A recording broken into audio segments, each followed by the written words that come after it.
Where do elves go to vote? The North Pole.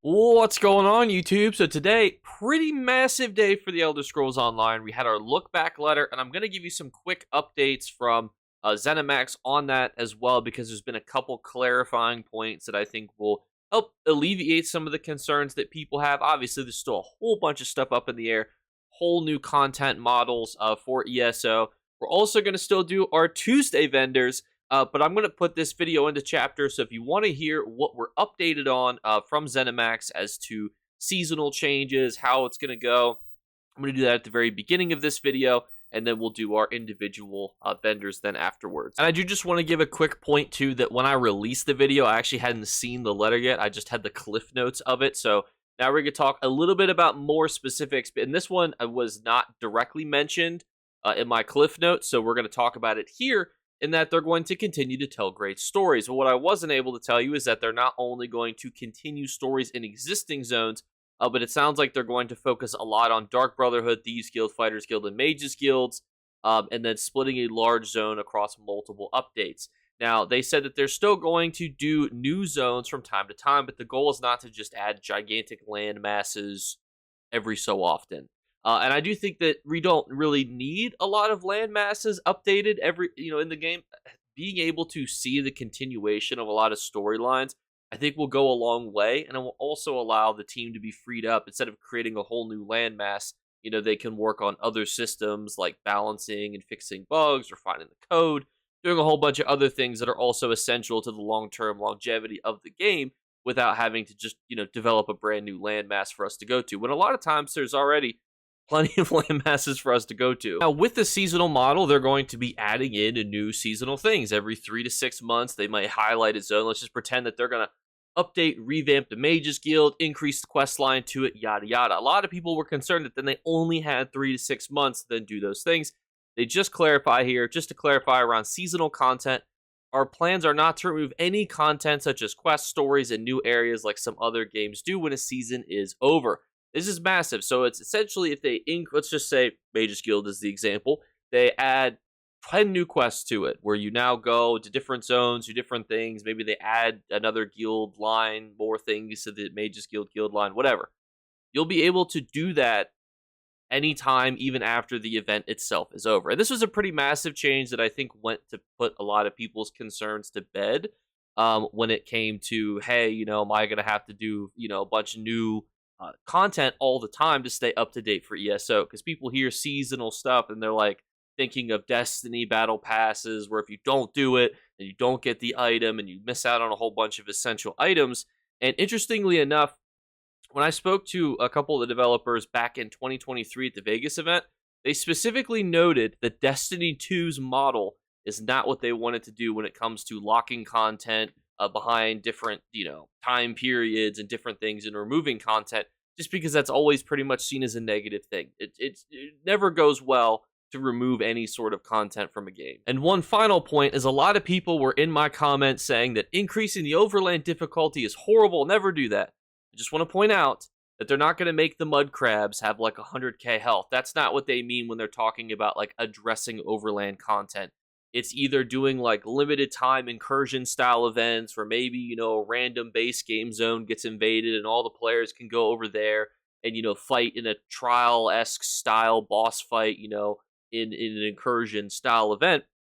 That's not the same as like, now the mud crabs have 100k health. There was also conversations about allowing you to do higher difficulties, but these would all be self-imposed things. It's not, instead of being able to one-shot chickens down the road, well, now, the chickens have 1 million health like they do in the real world, and they will attack you like you do in the real world. By the way, don't wear red around chickens. They hate it. But now we can move into Filer Ul. So we're inside the Infinite Archive, inside of Apocrypha, a free-to-play zone, and we're going to break down our Filer Ul weekly vendor with our archival fortunes. And we actually have our first lead that comes from a trial. So this one, a lot of people are probably going to love, but the mythic itself is not necessarily essential. It's the Dove Ross Sabaton's Heal. Now, I'll give you 20 guesses if you can guess which mythic the Dove Ross Sabaton drops from. And if you said the Dove Ra Mythic, you'd be correct. It's it's crazy how these things are linked together. So that one comes from dragons inside of Sunspire, which means that you would have to complete a trial to actually get that mythic, which a lot of people will be a bit perturbed with. The mythic itself, I'll be honest, it's a bit weird. It's a bit out there, but while sprinting, you gain a stack of draconic scales every half second, granting you 666 armor. You can stack that up to 20 times. So you sprint for 10 seconds, you've now got 20 stacks. Upon stopping, you deal 0 physical damage per stack and an 8-meter shockwave, gain a damage shield equal to the damage dealt, and retain draconic scales for 10 seconds, but you cannot gain new stacks. At 20 stacks, this damage will also stun for 3 seconds.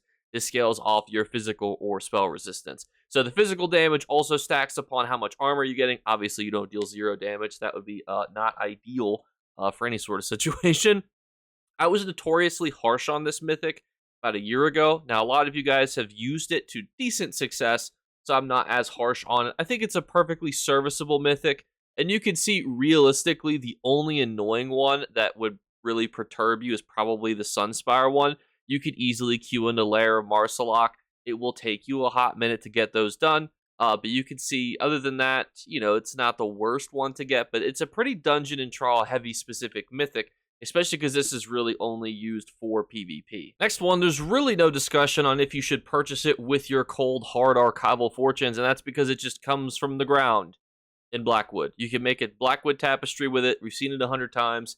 You just pick it up off the ground right there. And you can see the Blackwood tapestry itself, I think, actually looks pretty cool, but you just pick up all these bad boys off the ground, which, by the way, if you want to get bonus loot for doing some antiquities, these leads are all on the ground, not a bad gig. Next up, we have our 15,000 Archival Fortune. So pretty beefy. It's 3 mythic leads valued of Archival Fortunes. We have this shoulder, Spawn of Mafala Shoulder. Now, interestingly, there's actually 0 listings of this in the entirety of PC. I always like to use PC as kind of the baseline, because usually you can get an idea of like how many listings there are currently on the market, how much trade volume there is. Well, there's 0.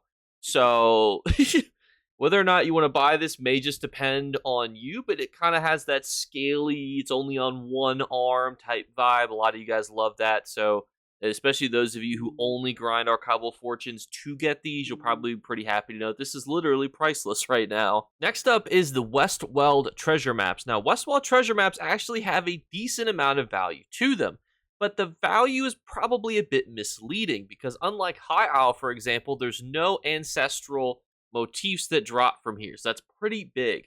However, there is another reason why people do buy these, and that's because they want to roll for the leads that drop from the treasure maps. So for example, you can see above here that there's quite a few that drop from the treasure maps. All the ones up here at the tippy top, they all come from treasure map sources, which is good if you want to roll and then buy them, but you also have a decent chance to get things like companion gear. But usually if you want to guarantee, for example, that you're going to make a good chunk of money from these, right, you generally want assurances that there's going to be a big, juicy, thick motif in there. There's not in these. You may get some leads, but then again, you're getting an item that is unsellable. So it's decent. It's a good use of 2,000 Archival Fortunes, in my opinion, but it's a bit more conversation-esque than a lot of our other treasure maps are. But it's a good investment, potentially, especially if you want rare items that are dropped from antiquities. Next up is Heavy Armor. So Heavy Armor is not too shabby because basically you can get the reduced cooldowns, you can get increased health, you can get reduced damage done as your 3 traits. There's a decent chance that you'll get one of those 3 if you roll for a couple of these.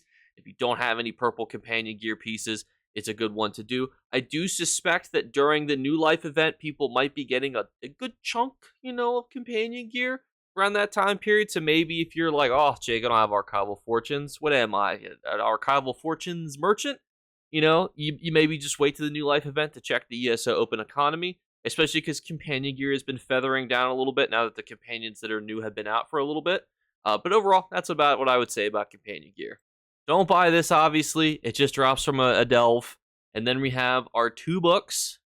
We've got The Remnant Truth, and then we have The Spires of the 34th Sermon. Now, personally, The 24th sermon was my favorite, but you know what's better than the 24th sermon? The 25th sermon. Next up, we have our scripts for Archival Fortunes. While Berserk, Bleed Damage, Immobilize, and Crusader's Defiance are decent, I don't think they're worth buying with Archival Fortunes. Generally, I don't think that really any of these are, unless they add a brand new one and nobody has a chance to get it. But you're all going to get these from doing different world sources, so I would say Archival Fortunes do not use on these scripts, but they are decent scripts. We have a whole other script vendor to go over in this video that you can buy scripts with gold. Then you can get a Archival Enigma collectible fragment. You can naturally get this from the Infinite Archive. And then we have our Glow Blobe.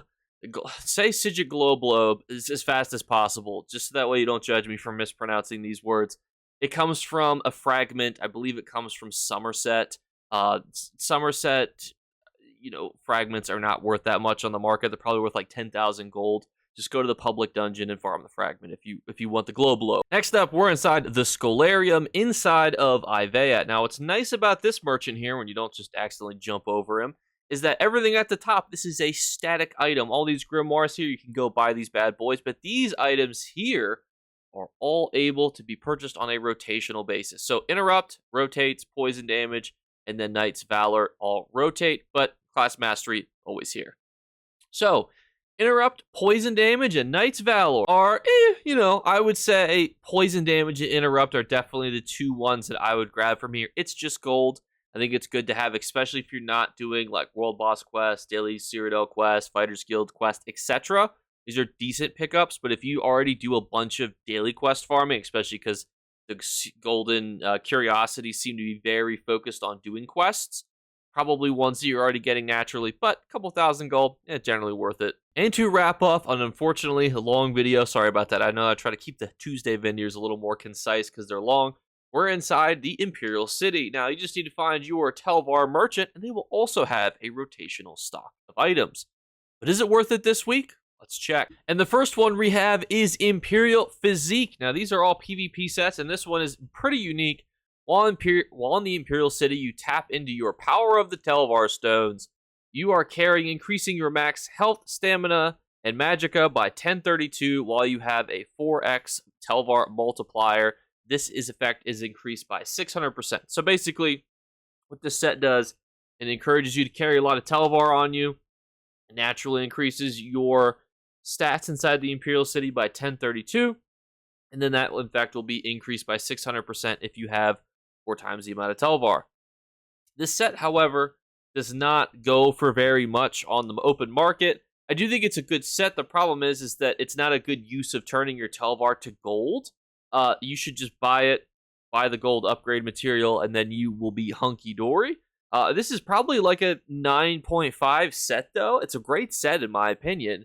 It's very limited in scope, but if you wanted to make like a really bulky Imperial City set, it's great, but not something you should spend your Telvar stones for the 100k ones on. Next up is another PvP set, which gives you armor, health, and then when you cleanse yourself for a negative effect, you or an ally gain major protection, reducing your damage taken by 10%. This effect can occur once every 12 seconds. Now, this one on the surface is fine. The problem is that if you already have to cleanse yourself, you're already having to run a cleanse. This is not like a set that will automatically cleanse you. Major protection you can get from a bunch of other places. This is a fine set. It's like 7.5. I just don't put too much thought into a set like this. This next one, I can personally tell you, is annoying as all hell, and it is the Imperial Band, because it drops from Black Drake Villa, but it drops from just random monsters in Black Drake Villa. So because of that, it's a bit annoying to get. However, I will save you because this mythic is not very good. Increase the damage done of your light attacks by 900. Oh, Jake, that sounds neat. No, just use the Oaken Soul Ring if you're going to make a light or heavy attack build. And then when you deal damage with consecutive melee light attacks, you gain a stack of Beelzar's Temper for 10 seconds up to a max stack of 5.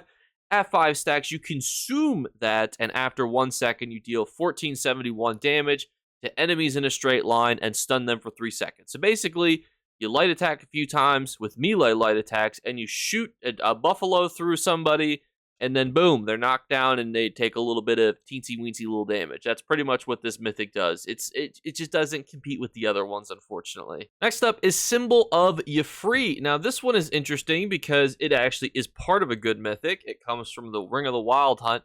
The only problem is you just do it by killing world bosses inside of Green Shade. So it's like, what would be the point of buying this with 25k Telvar?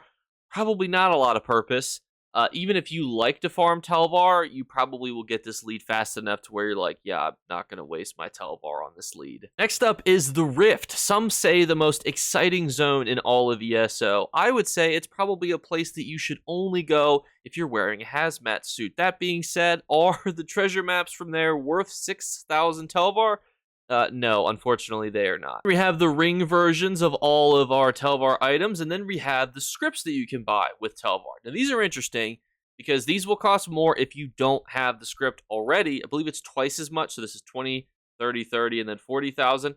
These are some pretty good ones. Defile is good if you don't have it. Generate Ultimate, fantastic if you don't have it.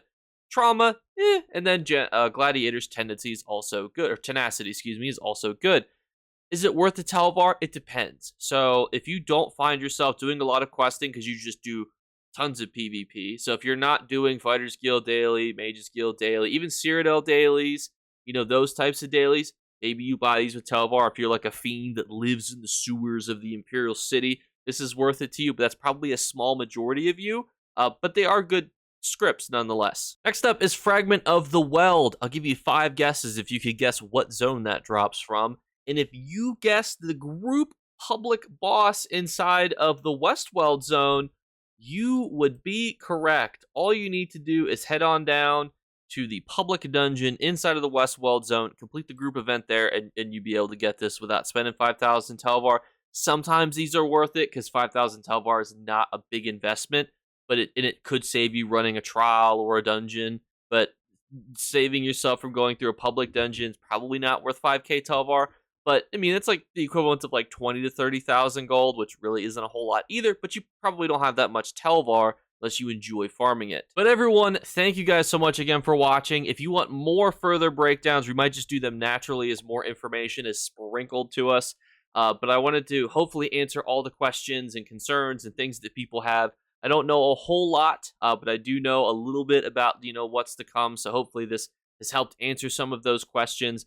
People, don't be afraid. There won't be million health mud crabs. However, I do think that would be a hilariously funny solution to dealing with the botting problem. Can you imagine if they moved all the resource spawns in the starter zones? The bots would be on suicide watch, which would be kind of funny.